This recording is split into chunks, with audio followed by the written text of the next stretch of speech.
Hallelujah. Praise God. Sinong masaya ngayong hapong ito? Amen. Kahit na, praise God, nandyan na yung araw. Hallelujah. Kahit na medyo maulan kaninang pagpunta nyo dito, praise God, nandito ka ngayon. Pakitapik mo yung katabi mo. Pakisabi sa kanya, panalo ka na. Amen. And I believe, you know what day is today? It's February 14. May mapaganon tayo. The world is celebrating Hearts Day. Hearts Day, right? 'Di ba? Hearts Day ngayon. And alam ko for a fact na nung nasa edad nyo ko, ay nung nasa edad nyo ako, tama ba? Tama. Sino dito yung mga nararanasan kapag ganyan araw, may pressure no? Nakikita sa social media, nakikita sa... Uso pa ba yung sa mga school fair yung mga nagbibigay ng mga bulaklak? Opo. Hindi naman kayo na pressure. Ano? Wedding boot ka na agad, kapatid. Hindi naman na pressure, usong-uso yung mga ganyan sa pagkakataong yan. Tapos makikita mo sa post, yung mga nagde-date ng mga kaklase mo, nakikita mo sa mga kaibigan mo, na nanonood ng sine or ano paman. But, listen up. Gaya ng challenge sa atin ni Pastor Joshua, challenge niya sa inyo, you know, it may be a fact that the world is celebrating Hearts Day today, mga araw ng mga puso kung tawagin. But listen, the youth of this generation in YDC, you already have the greatest love story in you. Ang pinakamagandang love story, nasa inyo na yon. It's in you. What is that love story? It's the story between you and Jesus. Amen. Sa ngayon, sapat na yan. Pero yung second best love story, makinig din po kayo. You have the best love story, your story between Jesus and you, and that second best love story, nakalaan na yan at trineredy na ng Panginoon, kailangan mo lang maghintay. You just have to wait. At alam ko, gusto nyo yung best, amen? Because we are speaking or we are talking about the best of God's love.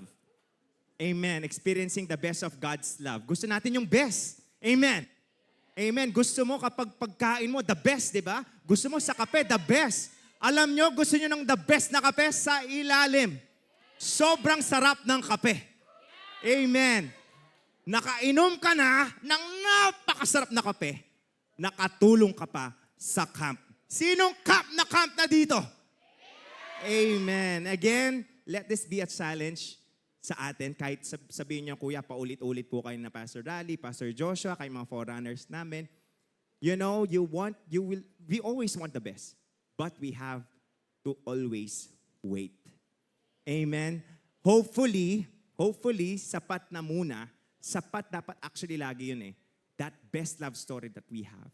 It's the story between us and Jesus. Amen. Hallelujah. And today, I'm just so excited to share this message to you dahil alam ko lahat tayo makaka-relate dito. Amen. Hallelujah. But before that, sige, can I invite everybody to pray? Thank you, Lord. Salamat po, Panginoon, sa pagkakataong ibinigay niyo po sa amin, Panginoon, Lord, to enjoy once again your word. Lord, I bless my brothers and sisters who are here today, who have chosen to be here, Lord, para makinig, Panginoon, para i-enjoy ang presensya niyo, Lord. Wala sila sa labas, hindi sila nakipag-date or anything, Lord.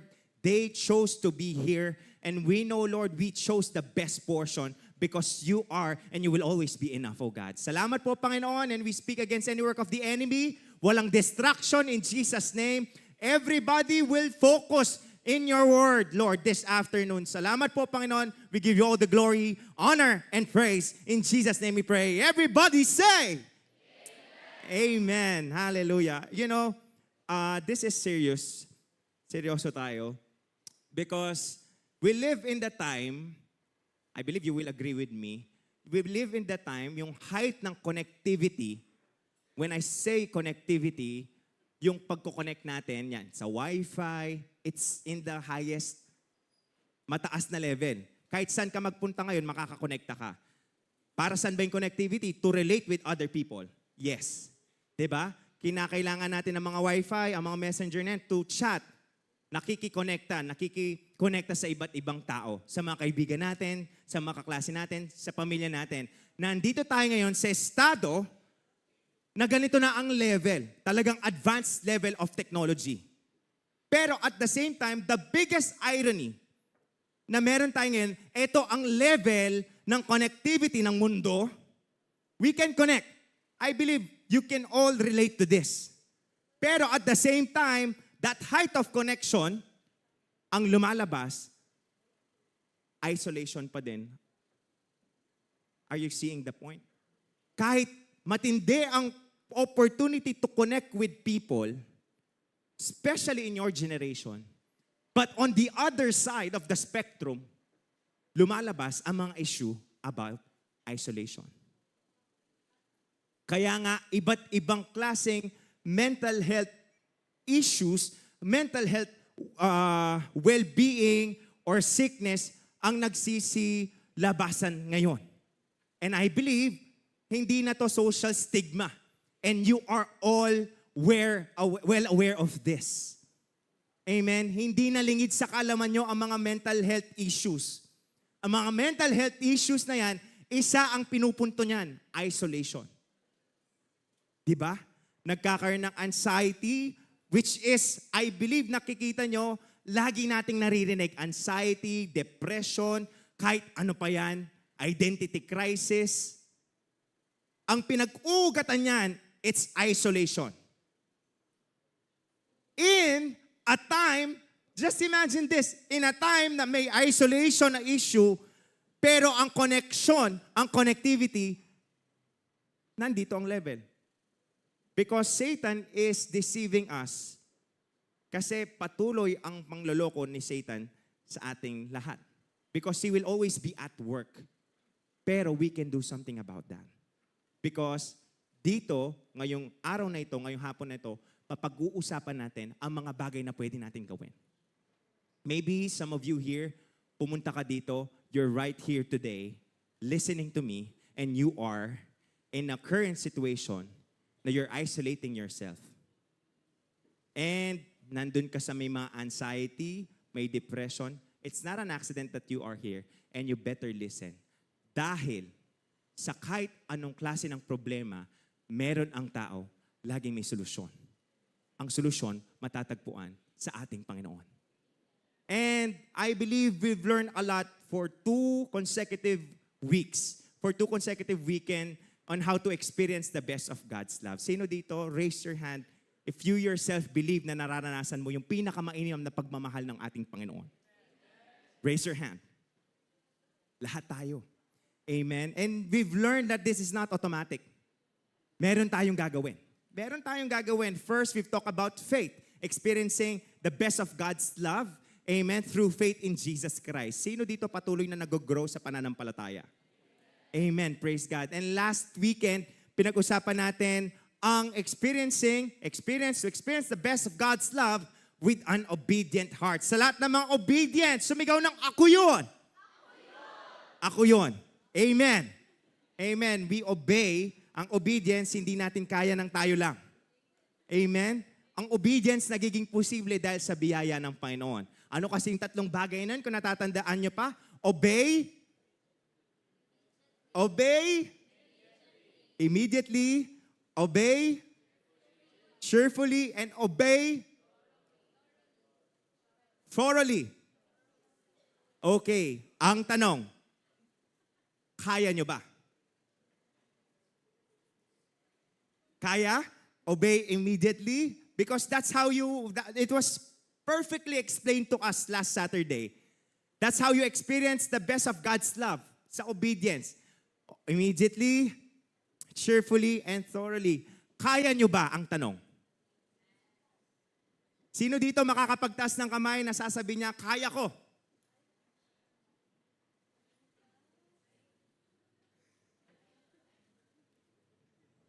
Sino dito nahihirapan?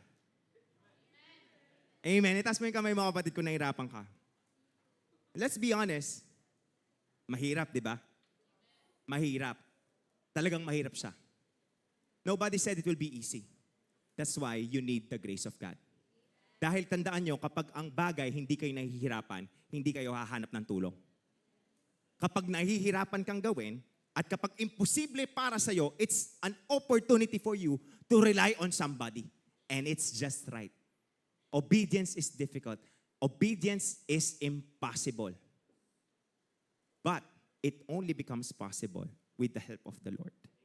Kaya nga ang pagsunod natin, actually, you going here, it's obedience already. Nandito ka ngayon dahil ang biyaya ng Panginoon ay nasa iyo. Amen. Praise God. And today, which I believe, sabi ko nga sa inyo, yung mga issues na ano bang mga issues ng mga kabataan ngayon sa mental health, sa school, isolation, marami. Marami na, kung dun sa generation namin dati, 2 years ago, yes, 2 decades pala. Hindi man namin, ako personally, nalaman ko na lang ang mga ganyang term nung college. Pero ngayon sa generation nyo, as early as 12 years old, you know them already. You're well aware. Not just, ito pa yung alarming eh. Kaya nga we have to take this seriously. You're not just well aware. Hindi mo lang alam. Nararanasan din. And it's alarming because that is not the will of God. Pero tandaan nyo, whenever you are in that situation, pwede kang merong gawin. Always remember this, YDC. Sa lahat ng problemang dinadaanan natin, problems are normal. Problems are natural. And we can always do something about them.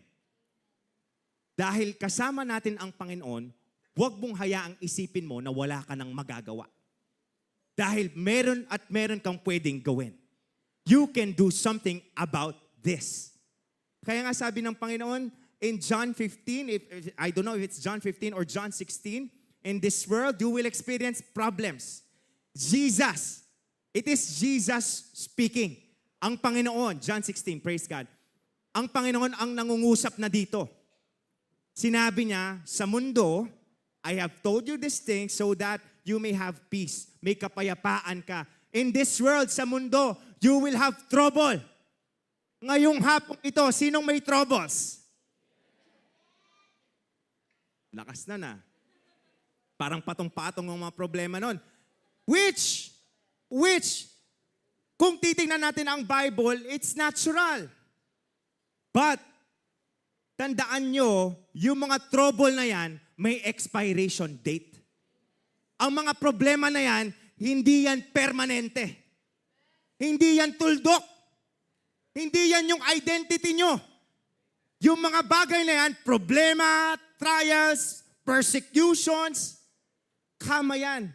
Dahil may katuloyan. Anong katuloy? Take heart. Kahit may problema ka, dapat hindi ka lugmok-lugmukan. I-check mo yung katabi mo. Lalo na yung sumigaw kanina nung trouble, alam nyo, kilala nyo siya eh. Tignan nyo nga ba kung anong itsura niya ngayon. Mukha ba siyang troubled? Yung katabi niya, mukha bang troubled? Hindi. Nabilad lang yan kanina, pero hindi yan mukhang troubled. Iba yung nabilad, iba yung pinagpawisan sa mukhang troubled. Gaya ng sinabi ng Panginoon dyan, take heart. Bakit? Dahil napagtagumpayan na ng Panginoon. And what does that mean? Kung napagtagumpayan ng Panginoon yan, ikaw din kapatid, dahil nandyan ang Diyos sa'yo, sa buhay mo, mapagtatagumpayan mo din. Amen. Alam nyo, tapusin natin ang narrative na sinabi ni Robin Padilla, Senator Robin Padilla. You're well aware of that. Tapusin na natin, bigyan na natin ng tuldok yon. Ang mga kabataan yan, hindi na sila mahina. Ang mga kabataan yan, hindi sila weak. Not anymore. Paki-declare mo nga, not anymore. I am not weak. Because I have Jesus. Sometimes kasi, the more na pinaprocess natin ang I am weak, mga kabataan ngayon weak, yun yung nagiging tayo eh. Pero ngayon, we all know this. There is power, kahit ito, there is power in what we declare. kahit sisilipa na yung mga balitang yan, tanggapin mo ito, hindi ka mahina. That is not your identity. You are more than conqueror. You are blessed. You are full of hope. You are full of joy. I may not know what you're going through. Dahil meron tayong generation gap eh. Pero I know this. You are going through a lot of things. But then and again, the Lord says, you are not weak. Isa pa, hindi ako mahina. Pakideclare mo nga kapatid.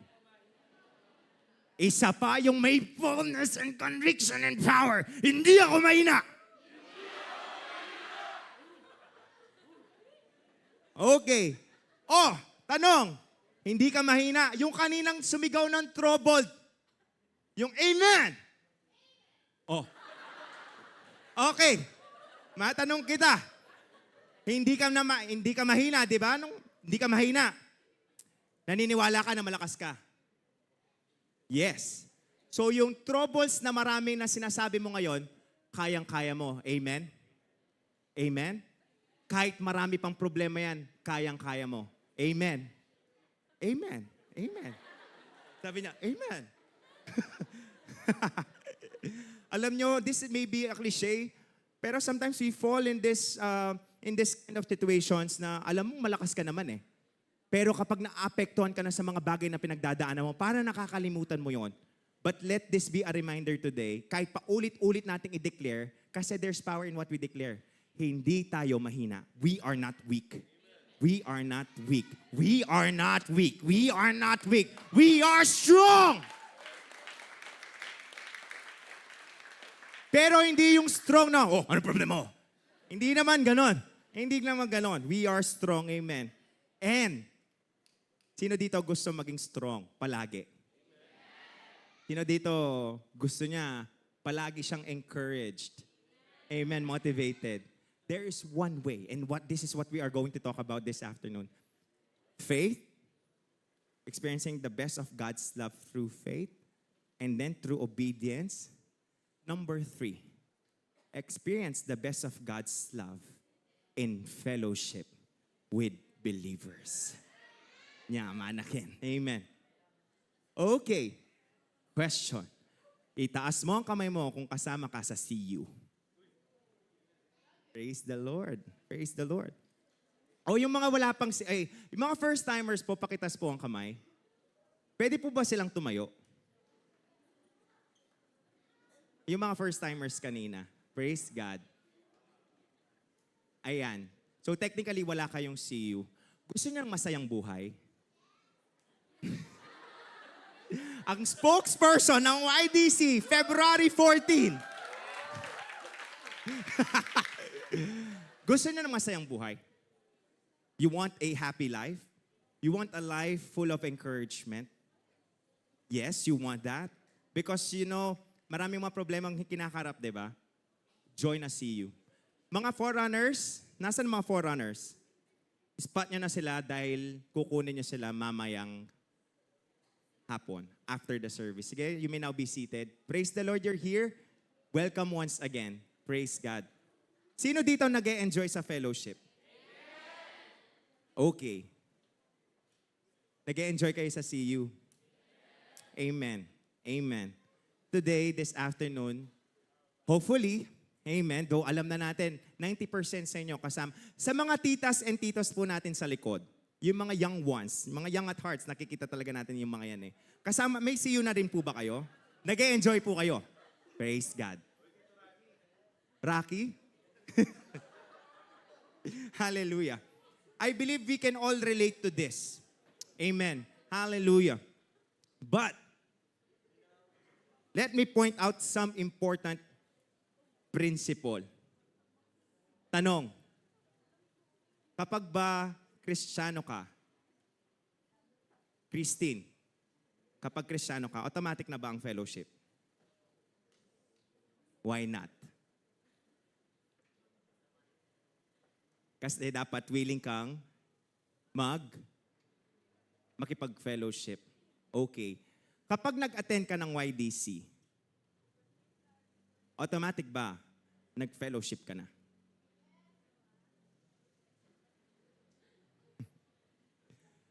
Oh, for example yan, nag-attend kayo ng YDC. Automatic ba na fellowship na? Nasa fellowship ka na? Yes or no? Yes?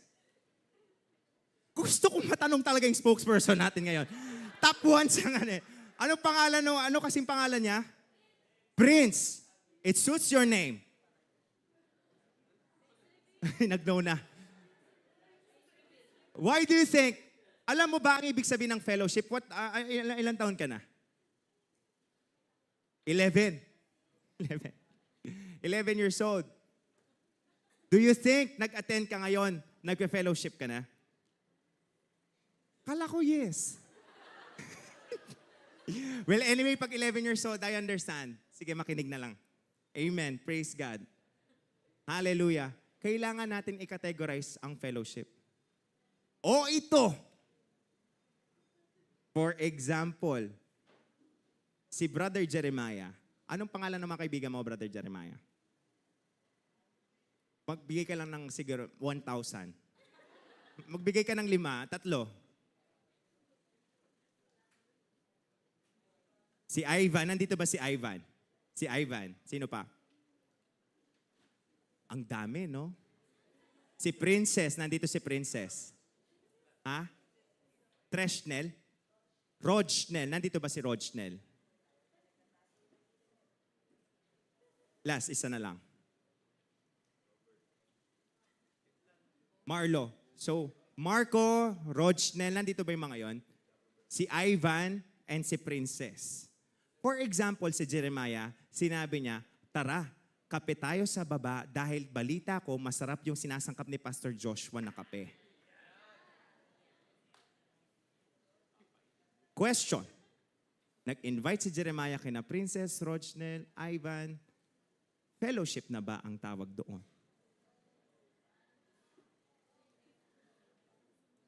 Yes or no? No. Okay, why not? Okay, you got it. Why not? Ano? Ano yun? Why not? Dahil? Paano mo nasabi yun?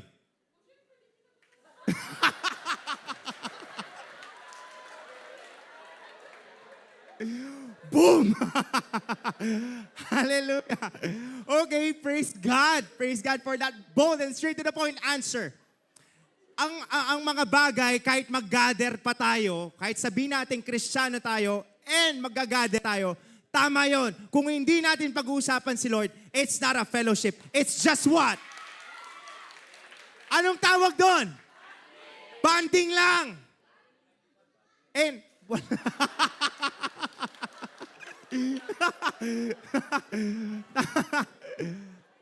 kaya nga kailangan natin i-categorize kung yung mga bagay at mga bagay na ginagawa at kung mga taong sinasama natin, kung fellowship ba yan o kung bonding lang yan. Dahil sa fellowship, doon natin mararanasan yung the best of God's love. Kaya nga, let us start with this in Psalms 133.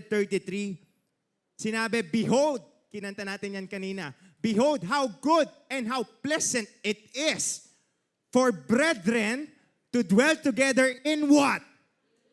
In unity. Question. Kung may competition sa grupo, meron bang fellowship? Kung may inggitan sa grupo, sa CU, meron bang fellowship? Bakit? Dahil walang unity. Ang isa sa pinaka-kino-consider mo sa fellowship, it's this, unity. Amen. It is like the precious oil upon the head, running down on the beard of Aaron, running down on the edge of his garments. Next verse, 2. It is like the dew of Hermon descending upon the mountains of Zion. For there the Lord commanded the blessing, life forevermore. So, reading these 2 verses alone, kailan meron blessing? Pag merong unity. Pag nagkakaisa. O sige, sa level muna ng CU. I-process ang CU. Sa CU nyo ba merong unity? Are you sure? So you can say you're blessed. You're blessed. Okay, itaas natin ang level. Sa Pilipinas ba may unity? Oh, tingnan natin Tingnan natin kasi sila, para mas maintindihan nyo yung fellowship. Sa CU nyo may unity. So you can say that you're blessed. Nag-e-enjoy kayo sa CU nyo. Fulfilled kayo kapag after CU. Hindi mabigat. Kasi may unity. Kasi sinabi ng word ng Lord yun eh. Oh, how good and pleasant it is when brethren dwell together in unity. Okay, national level, Pilipinas, may unity? Wala. You can say that? Wala? Wala? Wala, meron? Wala. Nakikita nyo bang blessed ang Pilipinas ngayon? Nakikita nyo yung point? Kaya, importante yung unity. Kasi kapag may unity, sinabi dyan, for there the Lord commanded the blessing. It's the unity which honors God. Kaya sa mga barkada nyo, sa mga kasiyo nyo, importanteng kinoconsider nyo yung unity. Amen? Dahil doon pa lang natin masasabi na merong fellowship. Amen? Naintindihan natin? 3, it is like, ayan, praise God. Amen. So we have these 3 points that we are going to talk about today. Amen. These are just, I believe, na alam na natin to eh. Pero it's just so good to be reminded of this.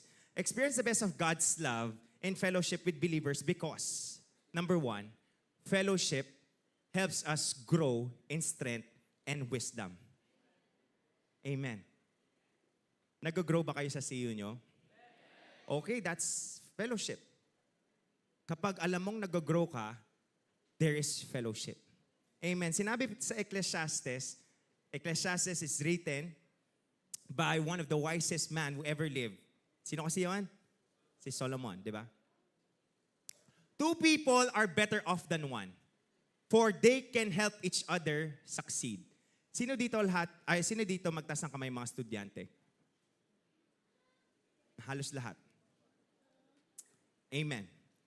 Sino dito, maging honest tayo, dahil ako din pinagdaanan ko, sino dito ang mga achiever?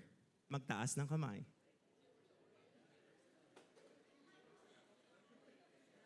Yung achiever, you want to be on top.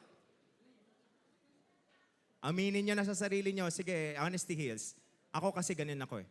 Itaas mo yung kamay mo kung gusto mo, achiever ka. Okay, bilang achiever ka, what is your meaning of success? What does it mean for you to be successful? This is so important sa mga estudyante kasi isa to sa kailangan natin tong pag-usapan kahit mabilis lang kasi ako, in my end, I will tell it after you. Sige. Ano ang meaning ng success sa mga achiever?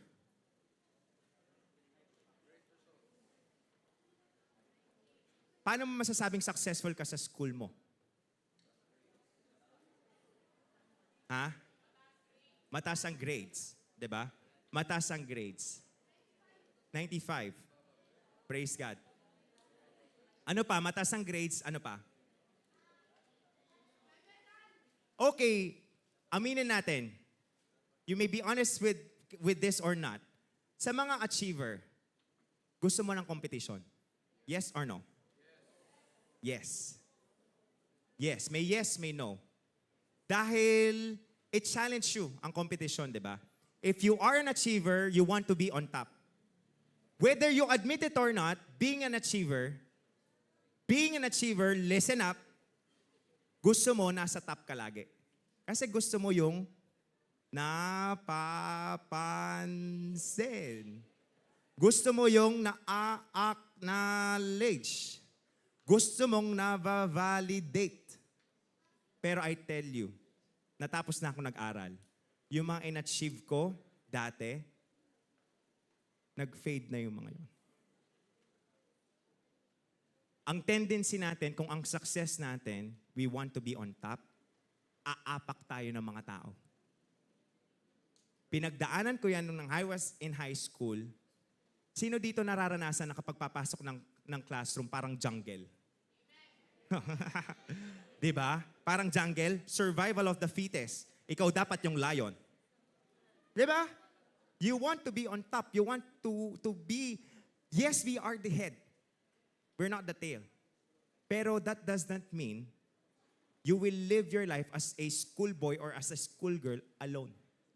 Alam nyo, ang point ng success where I realized, because when I was in high school, grade conscious kasi ako eh.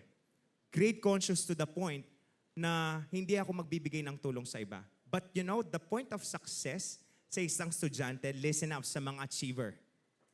Dahil pinapattern niyo yung buhay niyo sa mga achievements eh. Kaya sabi ni Paul, ang mga achievements, excuse me sa term, TAE. Ganun sila. Ang measure ng success ng isang estudyante, sinasabi dyan, you help each other succeed. Ang sarap, alam nyo, ang sarap, hindi ko natanggap yun nung high school, nung college na lang dahil praise God, nagkaroon ng pagbabago. Ang sarap makatanggap ng isang remark na alam mo itong kaklase kong ito, nung bumabagsak ako sa subject ko, tinulungan niya ako. Kesa dun sa, alam mo, itong ining kaklase kong ining kaimut.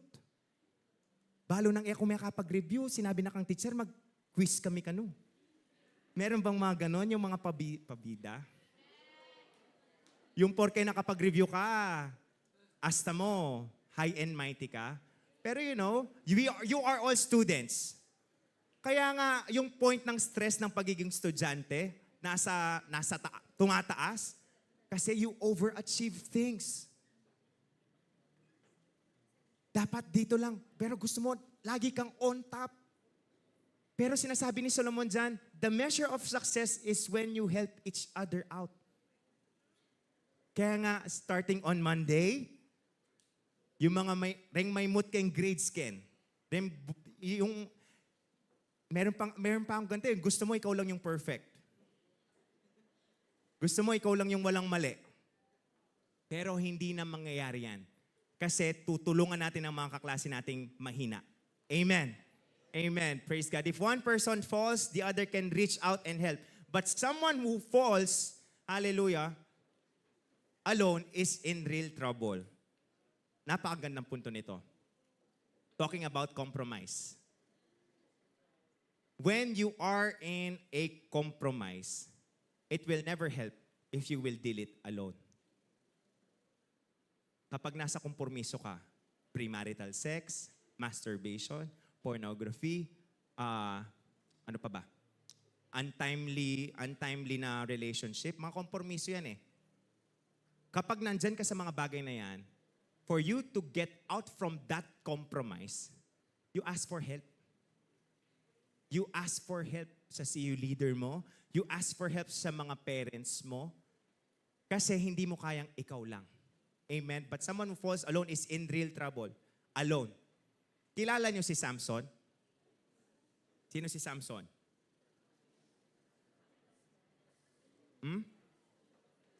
Yung isa sa pinakamalakas siya sa tao sa Bible. Pero alam niyo kung saan ang daming setback ni Samson, ang daming failed decision ni Samson. Saan siya nagkulang? Anong kulang sa buhay ni Samson? Alam nyo, pinag-uusapan na natin ngayon.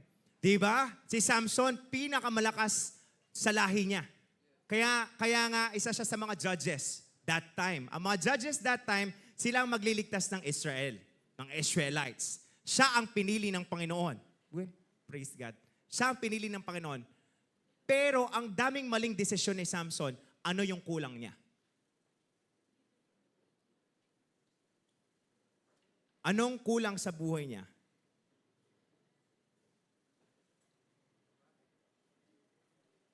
Fellowship. Wala siyang CU.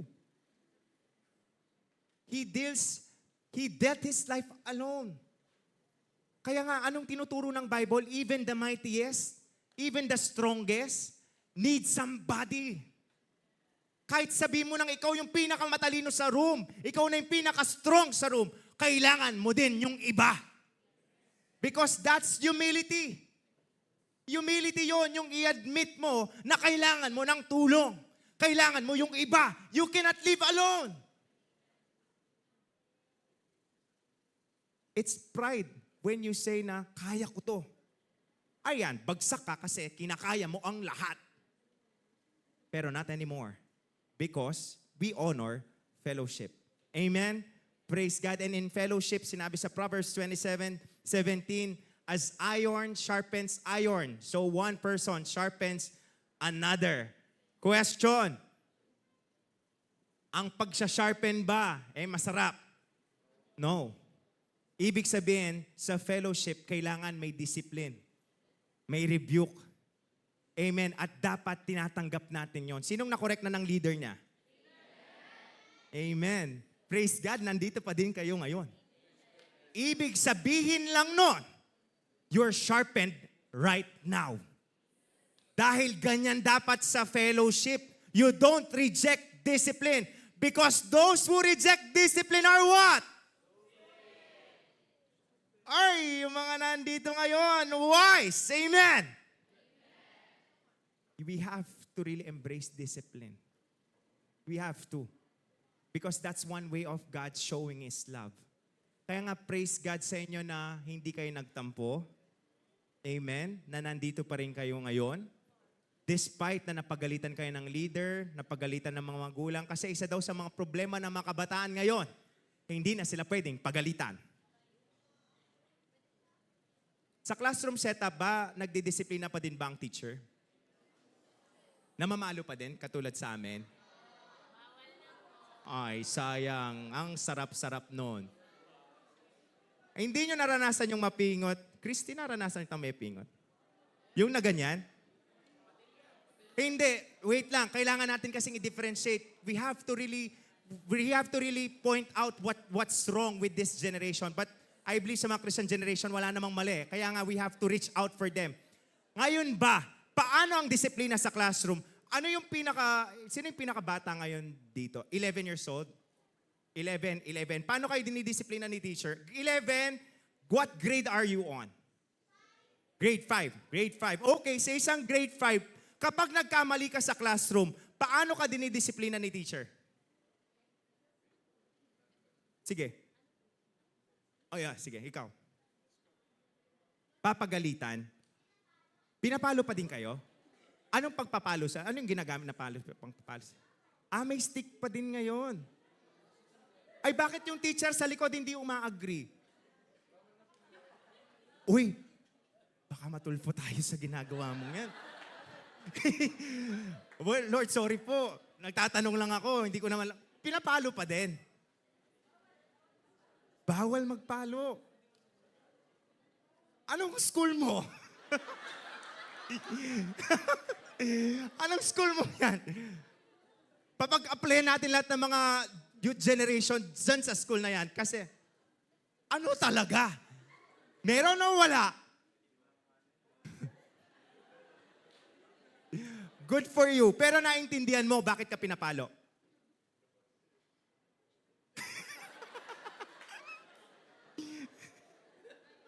Hindi, bakit pa pinapalo ni teacher? For example, pinalo ka niya sa stick na sinasabi mo, alam mo kung bakit?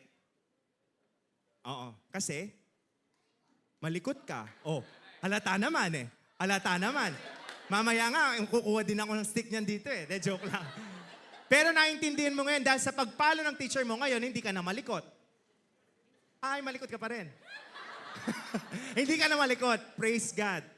You know, kahit sa classroom setup, napaka-importante ng disiplina. Kaya nga, kahit sa CU pa yan, huwag nating i-reject ang disiplina. Amen? Let us continue to love discipline. And where can you get discipline?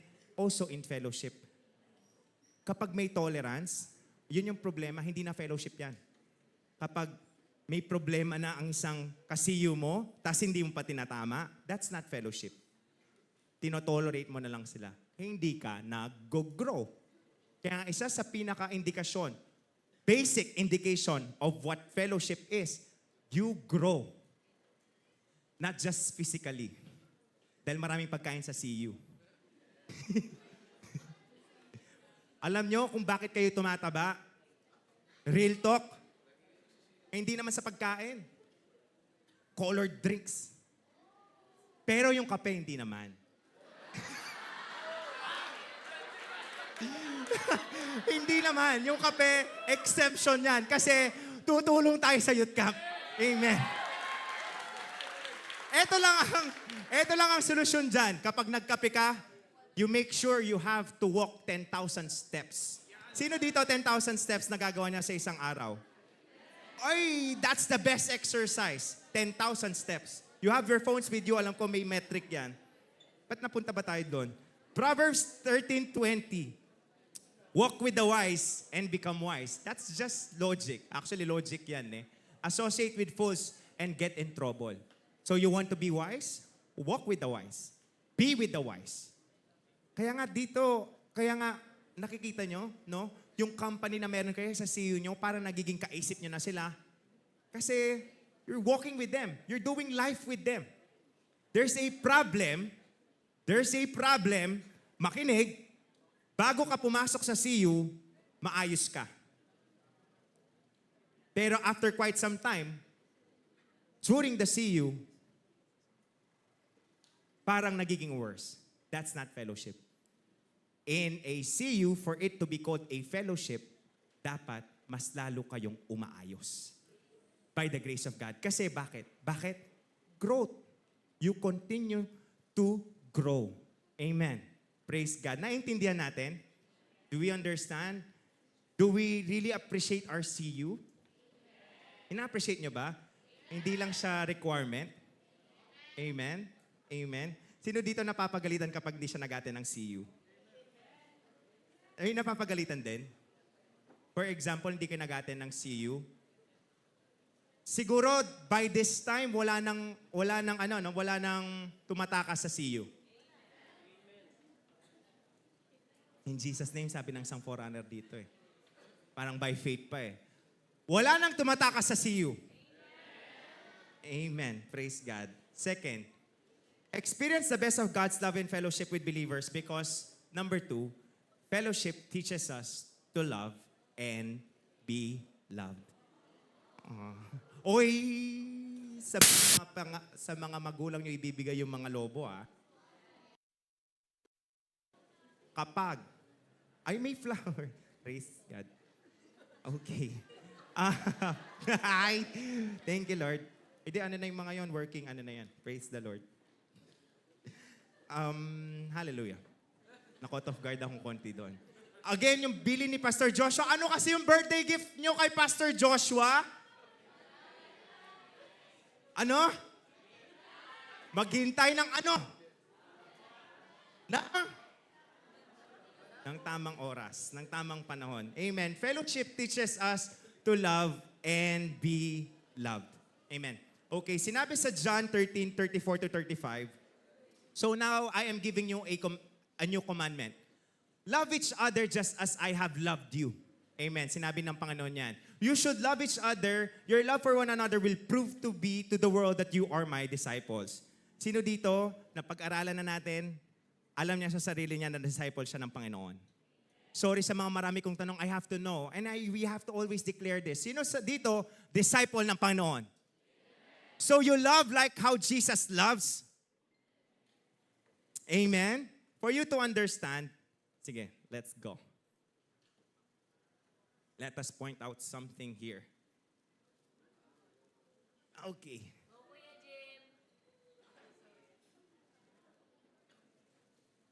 Sino dito masasabi niyang nagmamahal siya?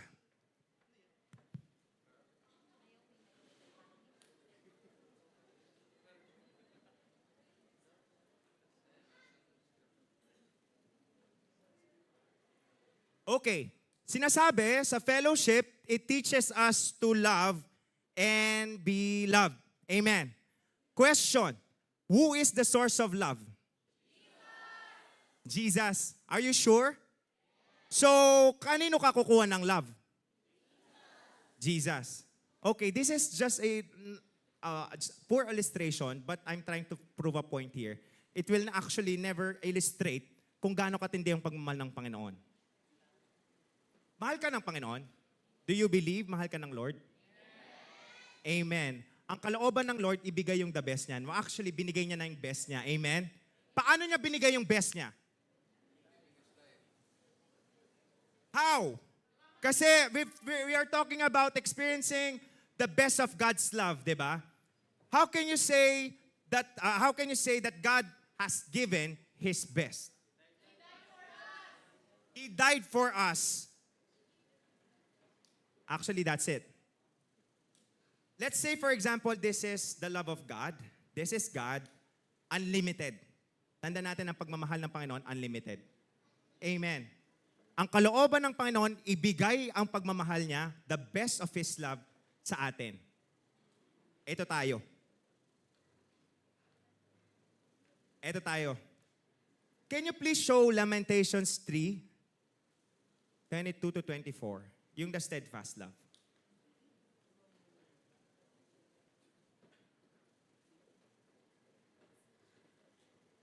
Never fail. Yung King James Version, New King James Version. Or NLT.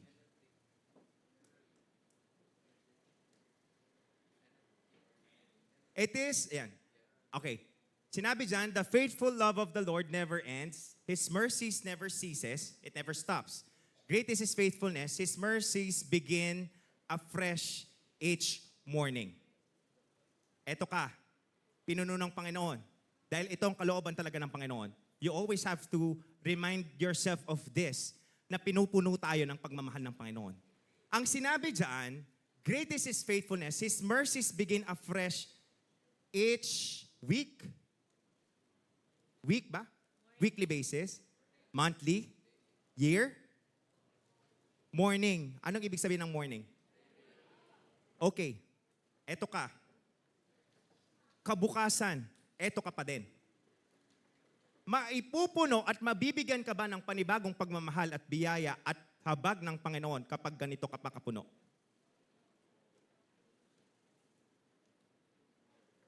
Ha? Mabibigyan ka pa ba? Anong mangyayari kapag bibigyan ka? Mahulog, masasayang. Kaya ano ang gagawin?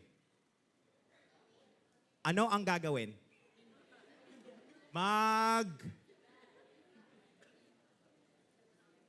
Ibibigay mo dahil marami pang walang laman.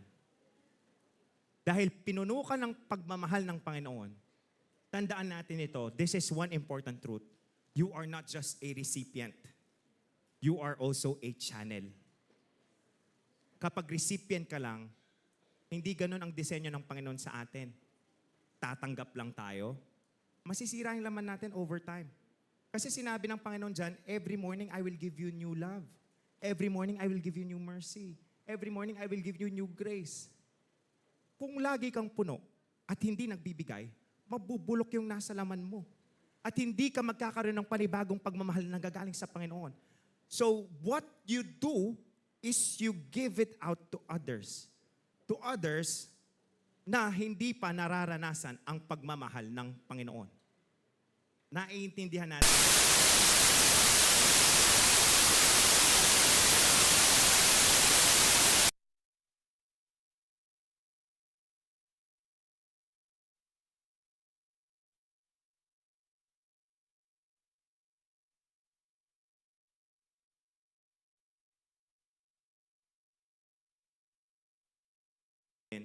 Ganito. Hindi laging ganito. There will be times, even sa mga forerunners, you will need encouragement. Walang laman. You will need love. And sometimes, dahil sa compromise, dahil sa kasalanan, ang hirap kumonekta dito. Pero, dahil nasa fellowship ka, yung binigyan mo dati, sila naman yung mag-e-encourage sa'yo. Are you getting the point? That is the beauty of fellowship. You get to love and be loved in return. Ang pagmamahal, hindi kanya ipupush maging selfish. Ang pagmamahal ng Panginoon, it will motivate you to give it to other people. And when you give it to other people, kapatid, you are making yourself empty to be filled once again by the one who is the source of love. They are new every morning. Ang sarap nun, no? Yung gini-give out mo kasi ang dami mong pwedeng ibigay. Pinupuno tayo ng Panginoon araw-araw. He's filling us up with His love every single day. Kaso, nasa choice mo kung ibibigay mo ba sa kasiyo mo, ibibigay mo ba sa magulang mo, ibabalik, i-reciprocate mo sa ating Panginoon. It's your choice. Sino dito gusto bago lagi? You give out that love. And you will give out that love sa fellowship. Amen? And you will learn, really learn what real love is na sinasabi dyan. Thank you so much.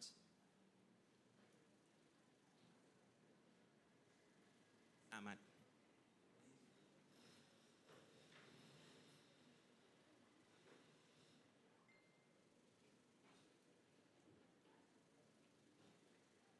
Amen. Sinabi sa 1 John 3:16-19, we know what real love is because Jesus gave up His life for us. Sinabi niyo yun eh. No-brainer eh. Tinanong ko sa inyo, paano pinakita ng Panginoon yung pinakamainam niyang pag-ibig? Yung pong binigay niyang buhay niya sa akin. That's true. We also ought to give our lives for our brothers and sisters. Amen. Anong context niyan? Yung pagbibigay ng buhay mo sa kapatid mo. 17, please. If someone has enough money to live well, and sees a brother or sister in need but shows no compassion, how can God's love be in that person? Bago mo pa isipang mamatay para sa kapatid mo, para sa hindi mo naman kakilala. Actually, ito ang context niyan. If you see a brother in need, how will you respond? Kung may nakikita kang kapatid na nangangailangan ng tulong, how will you respond? Kung alam mo matalino ka, meron ka nakitang kaklase na mahina, nangangailangan ng tulong, how will you respond? Kung alam mo na marami kang baon, na kaya mo naman mag-diet for the meantime, at meron kang kaklase, meron kang kaibigan na walang pera, walang baon, how will you respond to that? Diba? As simple as that. It's never complicated. The love of God is never complicated. Fellowship is never complicated. But we just have to really know what real love is all about.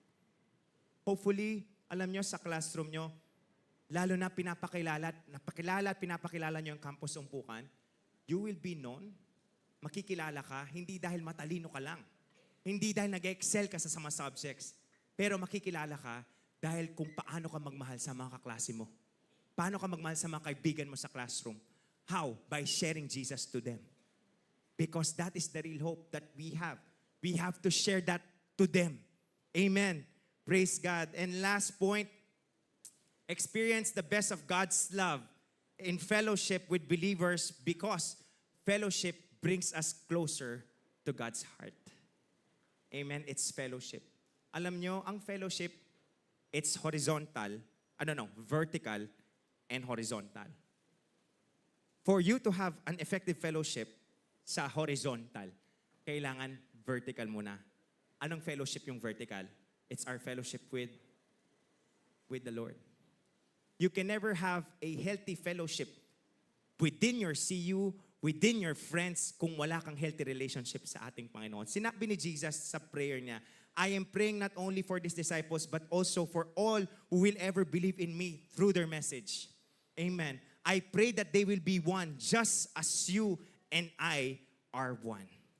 Amen. So you are in me, Father, and I am in you. Amen. And may they be in us so that the world will believe you sent me.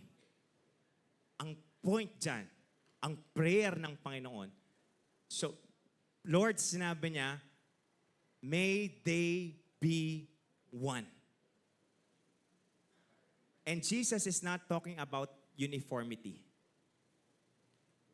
Para sabihin mong iisa lang ang grupo, hindi ibig sabihin dapat pare-pareho sila ng suot, pare-pareho sila ng gupit, pare-pareho sila ng course. Hindi yun. It's not uniformity. Again, anong sinasabi sa Psalms 113? Oh, how good it is. 133. When brethren dwell together in unity. Sa worship team po, sa aming mga singers, iba-iba po kami ng timbre ng boses. Merong balladeer, merong makulot, merong husky. Na-imagine nyo ba? Merong rock.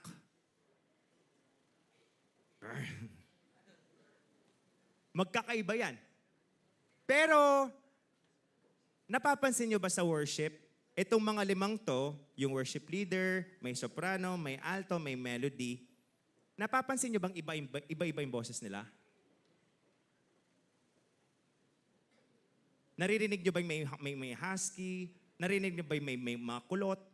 Naririnig nyo ba yung iba sumasalungat? Narinig nyo ba yon? Hindi, di ba? They sound as one. Pero iba-iba sila.